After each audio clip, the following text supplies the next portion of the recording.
అందువల్ల రాఘవేంద్ర గారు నా దగ్గరకు వచ్చేటట్టు చెప్పారు, రే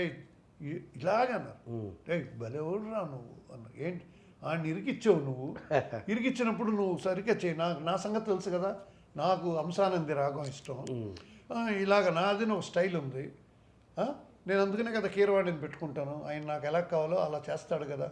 అలా నువ్వంటానో నాకు ఒక నమ్మకం ఉంది, నువ్వు నాకు ఈ పాటలో బఫీల్ ఎవరి ఇన్ఫ్లుయెన్సే ఉండకూడదు, కనిపించకూడదు. ఎలా చేశాడు ఆయన పాడతారు రాఘవేంద్ర గారు, ఏంట్రా అది,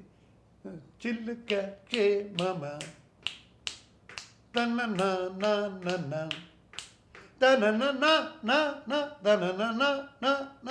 ఇది ఎన్ని సినిమాల్లో వచ్చేసింది, అలా నాకు వద్దు,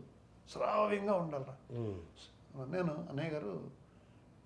చిరంజీవి గారికి స్లోగా అంటే ఆ వాసుని ఎందుకే పెట్టారు, అటు స్లోగా చేసి పరదపెట్టారు ఇలా అంటారు సార్ అన్నయ్య గారు అంటే, నో నేను చూసుకుంటాను, అది నీకెందుకు అవన్నీ, అదే ఆ బాలు అంటాడు చూడు అధిక ప్రసంగాలు,